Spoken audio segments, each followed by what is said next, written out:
Es que ha coincidido la crisis además con un momento, como digamos, el final de un ciclo.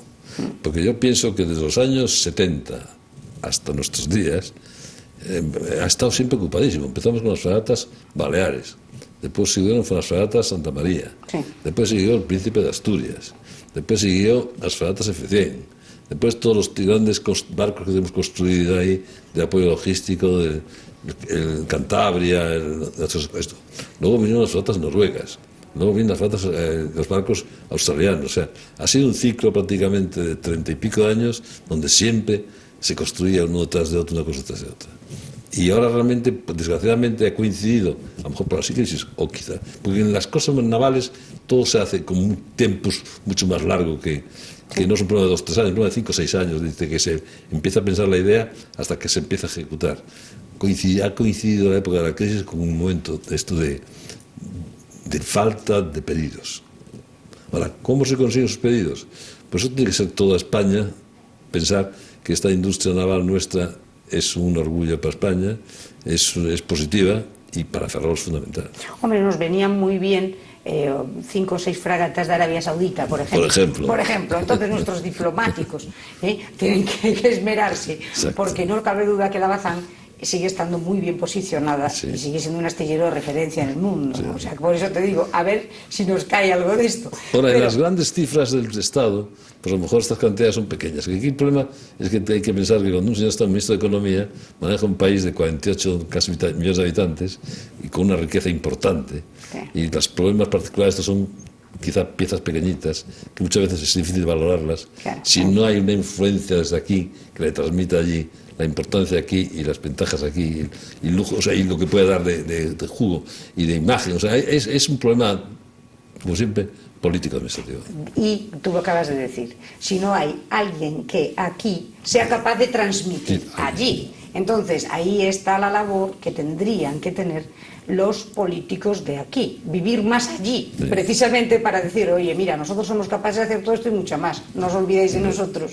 Ahí la labor política en eso sí que la Armada hace muchísimo, porque la Armada lo hace casi todo aquí. Y si dicen que cosas lo hacen aquí, porque lo obligan a hacerlas abajo, pero a veces es política. Mira, y tú eres ahora mismo presidente de la Fundación Philippe Cousteau, de la Unión de los Océanos, ¿no? Que es precioso ese nombre, pero además tenéis una ceremonia preciosa, que habéis cogido agua de todos los océanos. ¿Cómo es la cosa que es preciosa? Bueno, todo esto es la idea de un señor que se murió desgraciadamente, llamado Agustín Menéndez Prendes, más conocido por Agustín Santarúa, se murió hace 2 años. Y es un hombre tan inquieto y tan movido que hay que pensar que era un hombre más o menos un poquito mayor que yo, pero muy poco. Que este hombre consiguió llevarse a las noches de Candás, nada menos que al capitán general que estaba en Ferrol, que era José María Laguardia, y a Manolo Manso, que estaba, en paz descanse los dos, y amigos míos, que estaban en la flota, o de Amanés, que estaban aquí, se los llevó a las noches de Candás. Hay que ver la diferencia de años. Luego se hizo amigo mío, pero ya empezó con ellos. Y este hombre era un hombre muy imaginativo y él decía, y es verdad, que la mar es un elemento de unión. Decía que el mundo, gracias a la mar, no es una lucha de fieras, porque afortunadamente la civilización ha consentido que la mar sea de todos, que no sea de nadie, y que ese elemento común puede mover. Luego, es un factor de unión de todo, y de unión sobre todo de los pueblos. Entonces dijo que debía hacer una ceremonia en la cual, simbolizando la realidad de coger agua de todos los océanos, al mezclarlas en una cosa que se llama el templo de los océanos, pues simboliza que todos los pueblos que besan esas aguas se comunican. Y ahora vamos a celebrar 2, precisamente este otoño, si es que 2 muy bonitas. Una en La Paz, en la California Baja, mexicana, que la celebramos el día, si no me equivoco, el día 30 o 31 de octubre, y luego tenemos otra en La Habana, en la parte sur de la bahía de La Habana, el día 6 de noviembre, el 5 de noviembre. ¿Y es una fundación que en este momento, bueno, nosotros ¿de qué os nutrís? O sea, ¿quiénes son vuestros patronos? ¿Cómo conseguís funcionar? ¿Cómo conseguís dinero? Porque es dificilísimo. Dificilísimo. O sea, la fundación no tenemos una perra gorda, por supuesto no dan una perra gorda. Ahora mismo me imagino que nada, 0 pesetas, ¿no? Lo único, pues tratamos de buscar ayudas estatales, ayudas... la ECI nos ha dado algún dinero, muy poquito, a lo que da por el mundo, muy poquito, pero hemos hecho cosas muy bonitas. Después hemos hecho firmar con la FAO y nos da un poco de campo.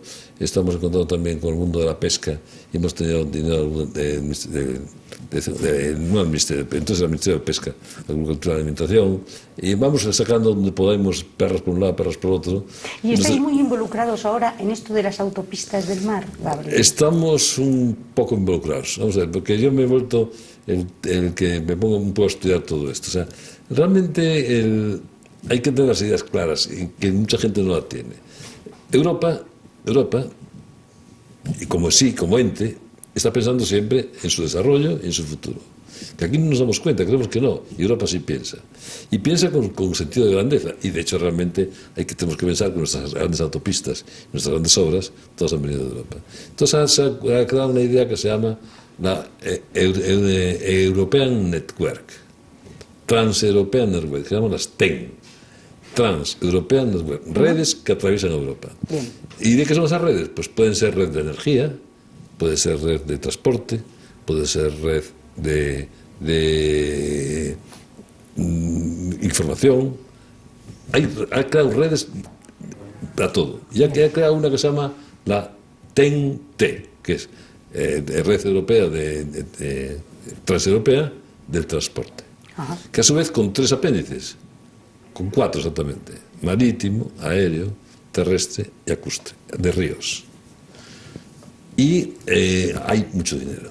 Pero ¿a qué es lo que define Europa como las autopistas de la mar? Él dice que todo este ente europeo tiene que comunicarse entre ellos y transbordar personas y bienes. Ajá. Y entonces dice, lógicamente, España y Portugal, que están en un extremo, pues por el norte se comunicarán por el norte. ¿Con quién? Pues se comunicarán pues con el Reino Unido, con Francia, con Bélgica, con Holanda, básicamente. ¿Y por el sur por dónde? Pues se comunicarán con Italia, con Grecia, con Croacia, o sea, con todos. Entonces, las comunicaciones entre todos estos países las hacen con el concepto de autopista del mar, que se llaman las MOS, M-O-S, Motorways of Sea. Ajá. Autopistas de la mar. Autopistas de la mar. ¿Y qué es lo que pretende? Pues hacerlo todo lo más versátil y lo más positivo posible, que es mecanizar los puertos, mecanizar los barcos, mecanizar la navegación y mecanizar la información. Y que el gran objetivo es conseguir que un barco sale de Ferrol. No está pensando en la comunicación con el exterior, ¿eh? Es otra cosa. Las autopistas de la mar son solamente comunicaciones internas europeas. O sea, es Ferrol con Brest o Ferrol con Dunkerque. Pero dime una cosa, ¿por qué Ferrol vuelve a estar ninguneado? Y ni siquiera se habla del puerto de Ferrol como integrante de esa autopista del mar. Porque de la autopista del mar cuando se habla de San Nazar y de Gijón. Y Gijón-Vigo. Y otra vez quedamos ninguneados. Pero es que es un problema de que nadie ha aplicado criterios nacionales a la búsqueda de esta autopista del mar. O sea, España, desgraciadamente, no es un país con mentalidad marítima. Y esto no lo han entendido. Fíjate, desgraciadamente dices tú que no es un país con mentalidad marítima, cuando el número de costa que tiene España siempre ha sido grande cuando ha sido a través del mar. Y el 95% de la importación entra por mar. Entonces, fíjate, la miopía de nuestros políticos, que eso no lo contempla. No lo contempla. No. Eso es un proceso histórico. Lleva siglos sin que sigo sin contemplarlo. Y entonces realmente, pues no, o sea, de hecho, yo he tenido reuniones ahora en Europa y estamos en contacto con 2 personajes que son los que manejan todo este mundo y me han dicho, a ver, a mí, gente de la Fundación, moveros con los políticos, que hay dinero, que hay muchísimos billones, hay billones de euros. Hay billones de euros a vuestra disposición. Hasta el año 20 y tantos, hasta el año 25, por que es, para desarrollar todo esto. Pero aquí no lo vemos, o sea, no. ¿Y eso de quién, por ejemplo, quién sería la figura competente? ¿Qué sería, por ejemplo, el ministro de Fomento? O sea, Ana Pastor, que precisamente hoy está con nosotros. No sé si nos dará alguna sorpresa o alguna sorpresa desagradable. Estamos pendientes de la Fundación de ir a ver a Ana Pastor a contar todas estas historias. O sea, que es Fomento. Creemos que por ahí vamos a... Sí. Porque es que yo me he llevado un disgusto enorme, te voy a contar, la semana pasada. Yo siempre he echado mucho de menos tener un medio de comunicación escrito, porque gracias a Dios tenemos Canal 31, ¿no? Pero escrito, que de verdad llevara la bandera de Ferrol bien alta, porque tú sabes que La Voz de Galicia lleva la bandera de La Coruña siempre bien alta, y el trato de Ferrol en La Voz de Galicia es bochornos, normalmente es bochornos. No y te diré la tanto. Última, yo sí, porque estoy indignada, y te diré la última.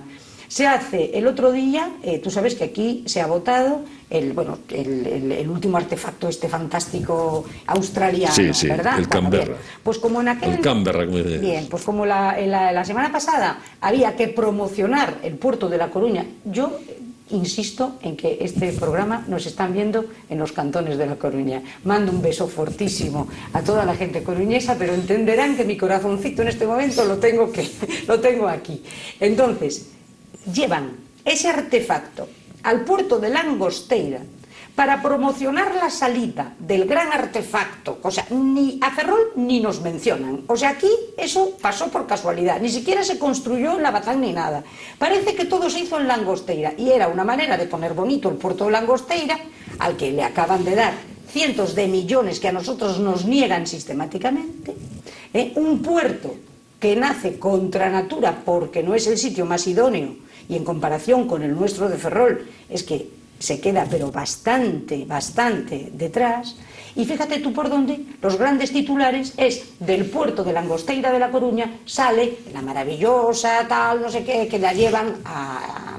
No, pero tengo que decirte, para ser honesto, entonces, que chico, a mí me ha dicho alguien que a Puerto Ferrol dice que no le interesó demasiado hacer esa operación ahí. Entérate de eso. Es una información que tengo que al puerto de Ferrol no le interesó hacer esa operación. Porque, claro, porque le ocupaba mucho muelle y le ocupaba mucho espacio, muchas no sé cuánto. Bueno, a mí me encajan dos cosas. O sea, yo estoy convencida de que la idea es que pasado mañana desaparezca la autoridad portuaria de Ferrol, desde luego, y sea una autoridad portuaria única que sea, por supuesto, en La Coruña. Yo creo que van hacia allí. No. Entonces, en este momento, yo creo que no es que le interese al puerto de Ferrol hacerlo o no hacerlo. Como el puerto de Ferrol está totalmente plegado políticamente a lo que digan en Santiago, si a Santiago y a La Coruña les interesa potenciar Langosteira, que es a quien le están dando el dinero, evidentemente a Ferrol nos dejan como un palmo de narices. Eso yo sé mucho de esas cosas. Soy incapaz de juzgar las cosas, por supuesto, ni tengo pero que me entiendes. Sí. Tú no dices nada, pero me entiendes. No digo nada.